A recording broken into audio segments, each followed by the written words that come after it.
Sud Radio, Berkoff dans tous ses états. Midi 13h, André Berkoff. Encore une fois, la culture domine tout. Elle est la condition sine qua non de notre civilisation d'aujourd'hui. Et oui, la culture domine tout, mais ce qui domine encore plus tout, c'est la poésie. Ce sont les mots. Ce sont les mots qui s'arrangent, qui aiment, qui font l'amour et qui font beaucoup d'enfants géniaux. Et nous allons recevoir le plus poète des centenaires, le plus centenaire des poètes, l'académicien, l'irrépressible humoriste, je dis bien humoriste, René de Obaldia. Et oui, René de Obaldia, André Berkoff, qui est devenu donc le deuxième académicien à atteindre ce bel âge après Claude Lévi-Strauss. Il a fêté son centenaire le 22 octobre dernier. Il est donc le doyen des immortels, mais aussi le doyen des poètes français, André. Et ce, depuis le 4 juillet dernier, date du décès de Georges-Emmanuel Clancier, qui est donc décédé à 104 ans, qui avait reçu à l'époque le prix Goncourt de la poésie. René d'Obaldia, franchement, la littérature conserve son homme. C'est possible.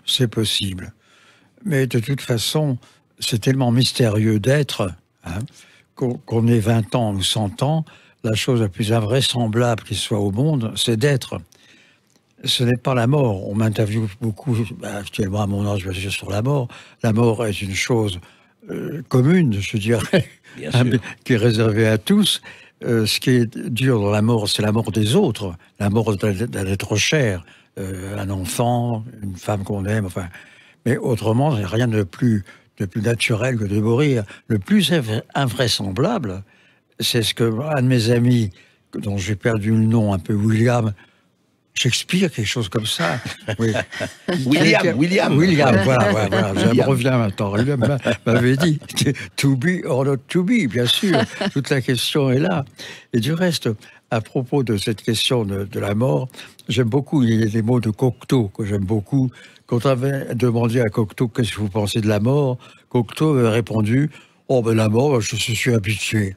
J'ai été si longtemps mort avant de naître. Voilà. Oui. La mort, je suis habitué. Il a ajouté, j'étais mort si longtemps avant ma naissance. C'est très joli. Très, très joli, voilà, c'est vrai. c'est mon état. Je suis avec un grand point d'interrogation. Et oui, et Cocteau qui a dit aussi, et c'est très joli cette formule, le temps, c'est de l'éternité pliée. C'est joli. Mais ça, Cocteau c'est a de très beaux, a des mots merveilleux. Par exemple, quand je suis entré à l'Académie, je succédais à Julien Green, Julien Green, converti au catholicisme, était hanté par le diable. Véritablement hanté. Il disait que le diable était derrière lui quand il écrivait, etc.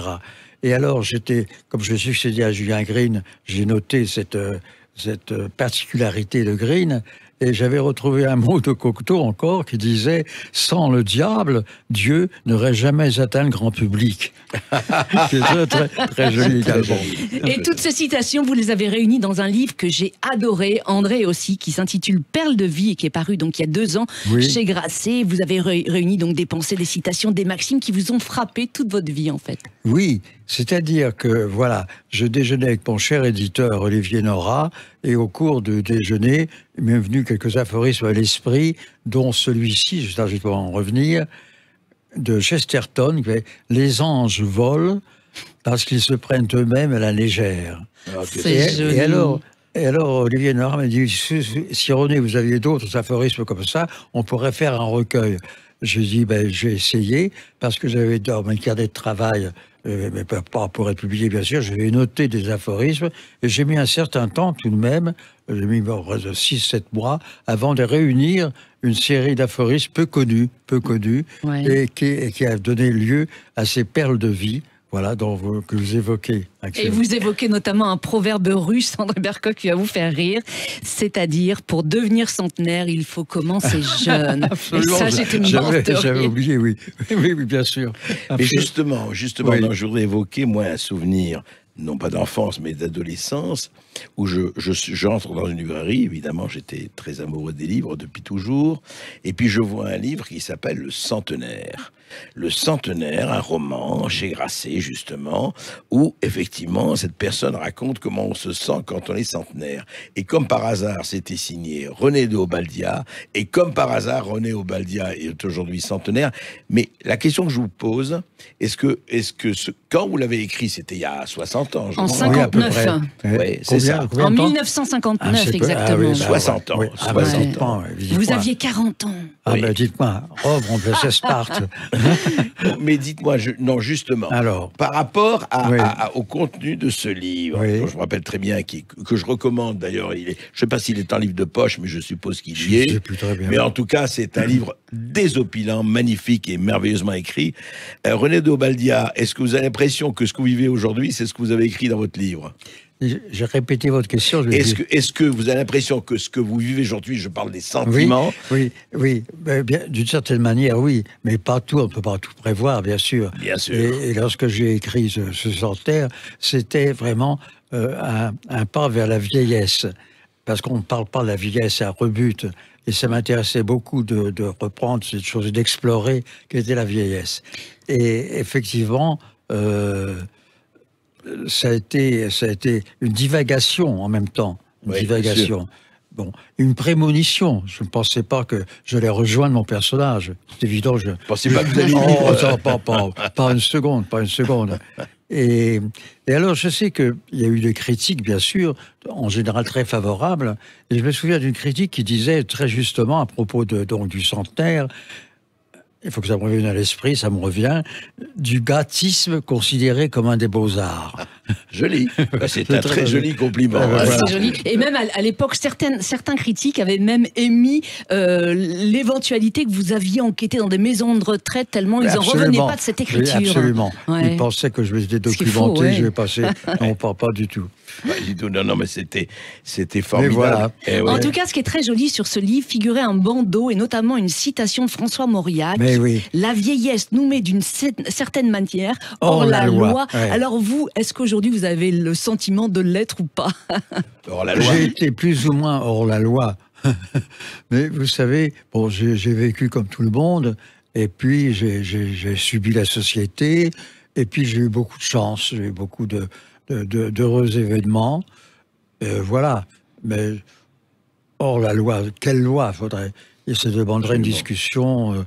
Ça demanderait un Métaphysique, symposium. quand Ça même. demanderait un symposium. Faudrait qu'on le- Non, voilà. En tout cas, vous dites souvent, c'est tuant quand même d'être immortel. Mais oui, mais oui. oui. Mais voilà, l'Académie française, c'est ça. Oui, il- oui, vous oui. l'avez accueilli et on est très heureux que l'Académie française accueille de vrais poètes. Il y en a de Mais vrais bien poètes sûr. et de vrais J'ai- écrivains. Moi, l'Académie française, pour moi, est une famille. Une famille. J'y rencontre des gens, des hommes et des femmes exceptionnels et qui sont mes amis. Vraiment, je suis ravi d'être là. Vous y allez très régulièrement, vous Quand je assistez. peux, j'ai des moments où je me sens plus ou moins disponible, mais j'y vais le plus souvent possible parce que je vous dis, c'est un grand réconfort. J'y rencontre des gens, des hommes et des femmes d'exception et qui sont vraiment d'une grande humanité. René de Waldia, je voudrais Oui. quand même qu'on revienne. Comment vous êtes arrivé, j'allais dire Ouais. comment René est devenu de Obaldia, non, comment vous êtes venu à la littérature, comment vous êtes venu à l'écriture? C'est-à-dire que lorsque j'étais très jeune, très tôt, j'avais envie en fait de communiquer. Or, j'aurais pu m'adonner à la musique, j'adore la musique, mais ça demandait quand même des cours, des choses. La peinture, ça demande quand même un atelier. La chose la plus simple pour moi, c'est de prendre un papier et un crayon. donc voilà. Donc j'ai commencé à écrire, à vouloir. Au fond, c'est un désir de communication. Ah, de parler aux autres. De parler aux c'est autres. ça, ouais. Voilà. Et dites-moi, le premier, enfin, on va pas raconter dans le Ouais. détail parce que Ouais. ce serait formidable, mais le premier roman publié, c'est lequel? Alors, il faut vraiment que la pauvreté de centenaire se souvienne. Je pense que c'est Tamerlan des Cœurs. Tamerlan des Ah Cœurs. oui. Tamerlan des Cœurs. Qui est un merveilleux roman aussi que j'ai Ah lu oui. et qui est un sublime roman. Et vous disiez d'ailleurs quelque chose parce que quand même, Céline, racontez-moi d'où est né, qu'est-ce que vous dites, d'où il vient René de Obaldia. Oui, c'est vrai que René de Obadia, on peut dire que vous avez un destin pour le moins singulier. Vous êtes né à Hong Kong, Certes. d'un père panaméen, d'une mère française originaire de Picardie. Oui. Vous avez aussi du sang anglais qui coule dans vos veines. Absolument. Mais vous avez jamais failli voir le Donc, jour. vous avez failli, oui. Et pour quelle raison alors? J'ai pas très bien compris. Et Vous avez jamais failli voir Non, le jour. Vous l'avez Vous n'avez jamais voir le jour. Voilà, exactement. Ah oui. Je n'ai pas mis Bah le bon. oui. Oh, bah, La écoutez, négation. J'ai pas mis dans l'ordre, là. Vous savez, on revient à la notion de destin qui est très curieuse. Exactement. C'est ouais. une chose très simple. Et, bon, que je peux vous dire, c'est que ma mère était à Hong Kong à ce moment-là avec mon père qui était consul général du Panama à Hong Kong. Et mon père faisait des fugues qu'on ne revoyait plus, etc. Et la vie pour ma mère était vraiment impossible, c'est vraiment très difficile. Et lorsque, quand même, par un miracle d'entente, elle m'a conçu, elle me disait, la charmante femme, mais vraiment, très, très innocemment, j'ai tout fait pour te faire disparaître. J'ai tout fait pour que tu sois Pour que tu n'arrives pas. pour que tu n'arrives pas. Alors, elle me disait très simplement. Alors, à ce moment-là, il n'y avait pas la pilule. Eh oui, Parce bien que sûr. ça pose quand même une question extraordinaire. Supposez une seconde qu'il y a eu la pilule, je ne serais pas parmi vous. Eh oui. Ah oui. C'est une chose quand même. Hein, bon. C'est là où la pilule n'a pas du bon. Hein. Ah c'est-à-dire, ça pose des points d'interrogation. En tout cas, à ce moment-là, il y avait une cuisinière chinoise qui lui donnait des plantes dites abortives pour me faire passer, me faire passer. Et alors, il est arrivé que l'accouchement va arriver. Elle est reçue dans un couvent. Malheureusement, c'était une bonne sœur, par bonheur. Et puis, je viens au monde. Et quand je suis venu au monde, paraît-il, j'étais couvert de plaies. Parce que toutes les choses abortives qu'elle avait absorbées avaient des effets incroyables. Et on me donnait quelques jours à vivre, et c'est tout. Incroyable. Voilà. Et alors, il fallait me changer les couches. C'était des bonnes sœurs qui se relayaient toutes les 2 heures, etc. Je ne voyais pas, enfin, etc. Et puis, 2-3 jours après, le médecin est arrivé, il dit il y en a encore pour 4-5 jours. Et puis 4-5 jours après, j'étais là, ça a désespéré tout le monde. Et 100 ans après, vous êtes toujours là. Et voilà, et c'est le mystère. On en revient au mystère, toujours pour moi, de la vie, de la procréation, des destins, bien sûr. Voilà. Mais effectivement, au début, je ne devais pas être parmi vous. C'est formidable. Non, mais c'est ça qui est le Oui. le hasard, etc. Oui, Mais oui. Juste un mot, Oui. on va passer aussi à autre chose. Oui. Juste un mot, René Obadia. Le fait Hong Kong, le Panama, la Picardie, Oui, est-ce que ça fait quelque chose ou à votre avis, tout ça compte beaucoup moins que la vie qu'on a fait? Est-ce que ça joue? Je ne m'en rendais pas compte. Hein. Quand j'étais tout jeune, j'étais privé de père. Et j'étais élevé par ma grand-mère Honorine, un très joli prénom. Oui, parce qu'il faut préciser que votre papa, malheureusement, vous ne l'avez pas connu. Mais voilà, je je l'ai pas connu. c'est ça. Ouais. Et donc, Il vous a j'étais pas élevé par élevé. ma grand-mère Honorine, dans un petit village près d'Amiens, et où j'ai fait ma certificat d'études, ma première communion, et j'allais au lycée d'Amiens à ce moment-là. Et tout ça ne me préoccupait pas vraiment. J'avais une sorte de joie de vivre, je dis bien, et de pouvoir communiquer. Oui, ça c'est resté. Oui. On va en reparler Voilà. avec René de Obaldia. Et oui, il faut juste quand même raconter quand même une belle anecdote avant de faire cette coupure pub André Oui. Berkoff. C'est que votre papa, effectivement, qui ne vous a pas élevé, a ressurgi dans votre vie dans les années 50 Oui. pour vous féliciter d'avoir reçu la croix de guerre. Exactement. C'est oui. sublime. Ben oui. Qu'est-ce que c'est joli. Ben oui. Parce que vous avez été un soldat, vous avez été un Ah ben prisonnier oui, de j'ai guerre 4 ans et demi chez les nazis. en Pologne. Tout simplement en Effectivement, Pologne. on va Et- continuer effectivement à raconter effectivement toute votre histoire qui est extraordinaire, René de Abaldia, dans un instant sur Sud Radio. On sera donc toujours en votre compagnie et on peut effectivement dire que vous n'avez rien perdu de votre esprit facétieux et de votre talent immense. À tout de suite sur Sud Radio, pardon. Dans mes bras tu cueilleras les plus beaux jours. Dans mes bras tu trouveras dans des ciels bleus. René, est-ce que vous pouvez continuer la chanson? Ma chérie, attends, continue, je peux la reprendre. Reprenez-la. Ma chérie, mon amour, dans mes bras tu cueilleras les plus beaux jours. Dans mes bras tu cueilleras tant de ciel bleu que ton cœur plein de bonheur sera joyeux. Oui, Sublime. je m'étais exercé. C'était le moment où j'avais pris un pseudonyme parce que certaines personnes, j'étais dans une situation. Maurice Igor. Maurice Igor, Ouais. effectivement. effectivement. C'était une situation financière difficile. On m'a dit si vous pouviez écrire des paroles pour des chants, être parolier. Ouais, On parolier, est parolier. ouais. Alors j'ai dit pourquoi pas. J'ai pris le pseudonyme de Maurice Igor. Très beau pseudonyme d'ailleurs, Très joli, très bien Maurice Igor, choisi. oui. Vous connaissez Maurice Igor, bien sûr. Alors, Maurice Igor. Et puis j'avais la chance de connaître des compositeurs de musique de chansons comme Marguerite Monod, Michel Hébert, Guy Des grands, des Lafarge, grands. Claude C'est Pingot, génial. etc. Et donc j'ai pu avoir donc quelques Vous en avez fait chansons qui- beaucoup? Vous en avez fait Ben pas mal? Oui, quand même une vingtaine de Incroyable. chansons. Ah mais oui. mais Et dites-moi, alors- René, alors, vous oui. qui êtes quand même un grand littéraire, écrire Ma chérie, mon amour, ça a Oui, dû oui. être, pas dû être simple je, pour je vais vous. vous dire comment ça s'est passé. Ouais. J'écrivais donc des chansons sous le pseudonyme de Maurice Igor, et puis c'est Marguerite Monod qui m'a dit un jour, vous savez, vos chansons, vos paroles sont un peu trop littéraires. C'est un peu trop littéraire. Alors je me suis élagué, je me suis élagué, et comme disait, c'est Valérie qui disait Valérie, tout, ouais. tout accomplissement Tout est suppressif. Alors je me suis élagué, et c'est là j'ai réussi à ce que vous venez d'entendre, à écrire Ma chérie, mon amour, dans mes bras, tu cueilleras le plus beau jour. Et puis alors il y a une musique agréable, et c'est tombé tout à fait par hasard chez Luis Mariano, qui s'était pris cette chanson. Formidable. Et c'est comme ça.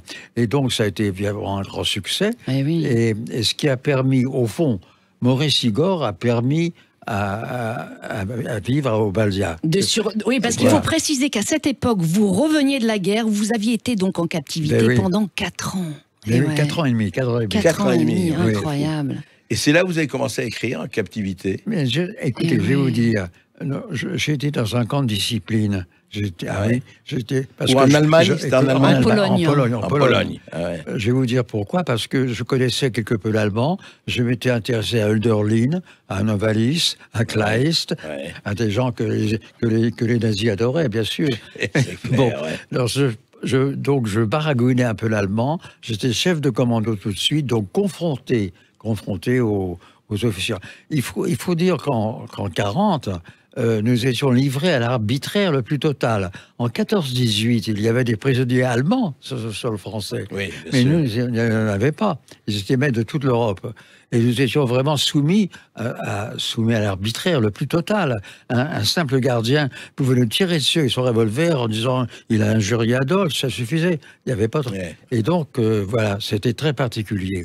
Et oui, et vous dites à propos de la captivité m'a donné la grâce de l'écriture. À partir de cette notion d'enfer que j'ai vécue, c'est peut-être ce qui m'a permis d'écrire des poèmes pour les enfants, sous-entendu les fameuses innocentines Oui, sublimes. je crois que c'était Ouais. au moment de 42-43. Nous étions dans un camp de prisonniers, donc, mais vraiment dans le pessimisme le plus absolu, Eh ouais. parce que les Allemands étaient maîtres de l'Europe, et puis tout à coup, on apprend qu'ils vont attaquer la Russie. J'étais en Pologne, on s'est dit, Ouais. on va être délivré par les Russes. Pas du tout. Les Allemands ont envahi la Russie comme dans du beurre. Et ce que nous avons vu, c'était des prisonniers russes qui arrivaient dans des conditions épouvantables, etc. Et donc, on était vraiment dans le plus grand désarroi. Et c'est tout à coup me dire, si je pouvais revenir à quelque chose, à une enfance. Mais je n'avais pas de quoi écrire. C'était interdit. J'étais dans un camp de Et discipline. oui. Et donc, j'ai pu trouver, avec un bout de bois, je ne sais pas, avec un charbon, sur un sac d'engrais, Ouais. Cal Ah oui. Christophe, ça s'appelait, les premières choses qui me sont venues à l'esprit. Moi, j'irai dans la lune. Voilà. Et vous avez commencé à écrire là. Alors, j'ai Enfin, commencé à voilà. écrire ça, et puis, bon, j'ai pas été très loin. Et quand je suis revenu à Paris, quand j'étais délivré, j'avais ce poème en tête et je l'ai écrit. Et puis des amis l'ont vu, on dit on va le publier dans NRF, la nouvelle revue Eh oui. française qui venait de réapparaître. Et Et c'est comme ça que ça a oui. commencé. Alors d'autres m'ont dit mais vous devriez, c'est charmant, vous devriez faire une suite, faire un livre de poèmes. Je dis pourquoi pas.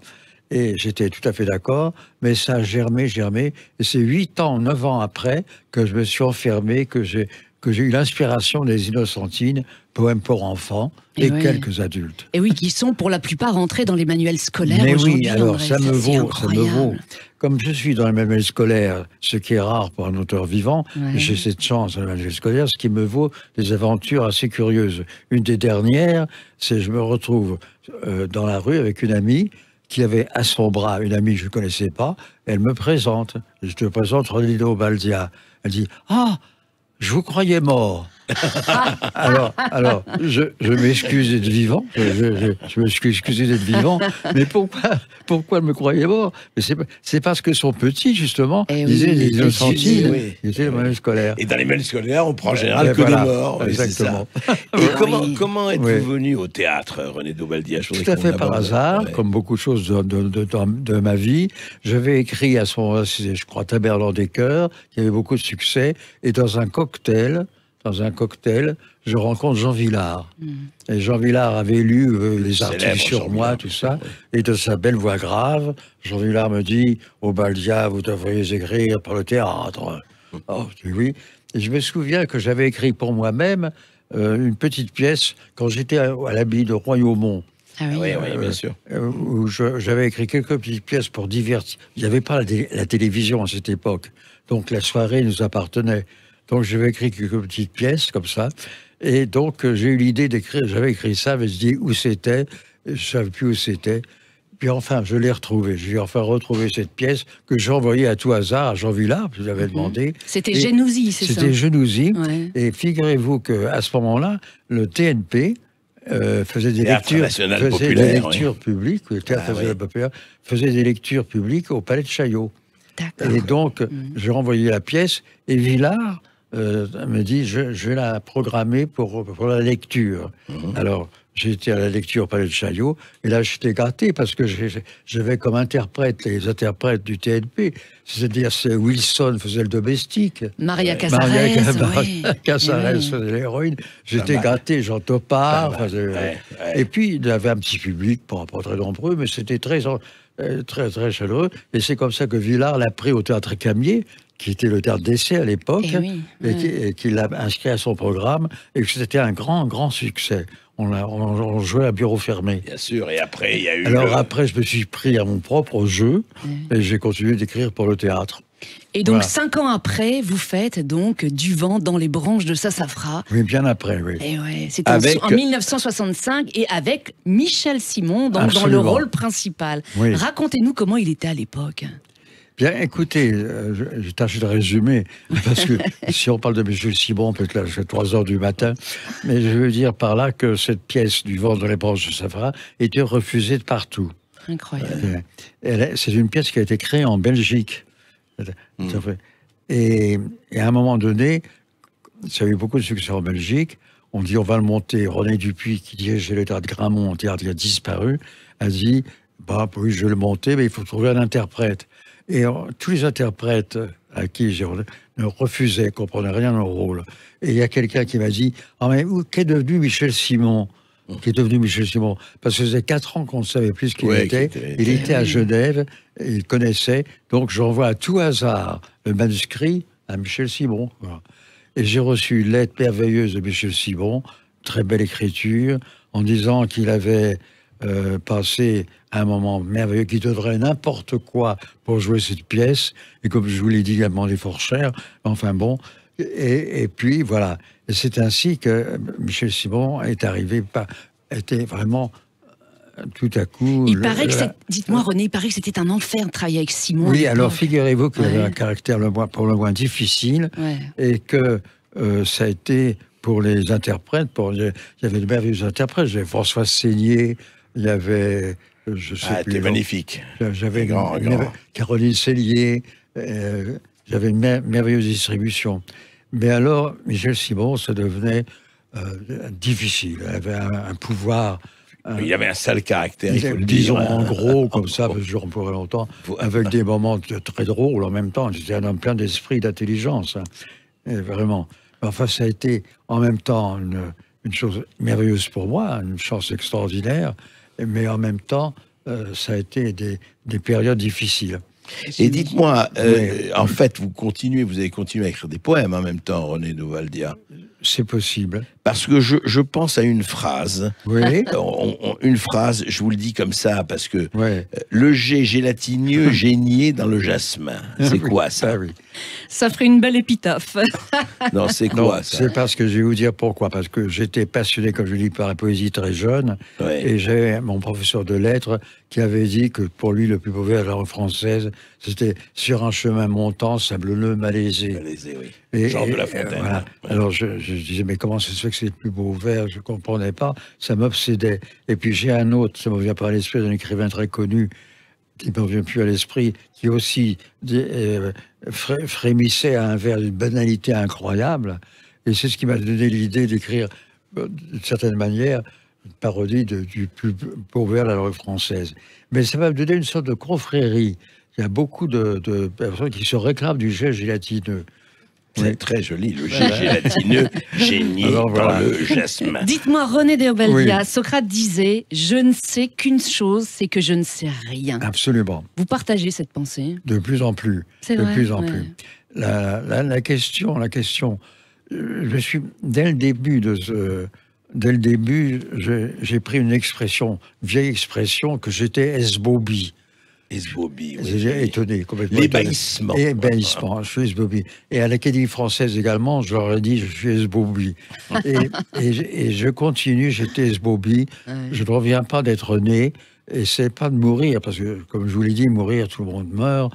Ce qui est dur, c'est la mort des autres, mais pas sa mort. Mais d'être là, je reste esbobie.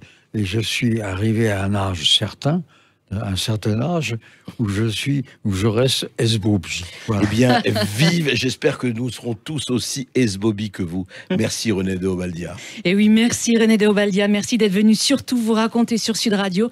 André Berkoff, on vous retrouve lundi à midi sur Sud Radio et vous serez effectivement, donc comme tous les jours, dans tous vos états. Tout de suite, c'est Jacques Pessis pour les clés d'une vie. Aujourd'hui, il reçoit Paul de Lapanouse, le fameux fondateur du parc animalier de Thoiry. Alors à tout de suite sur Sud Radio.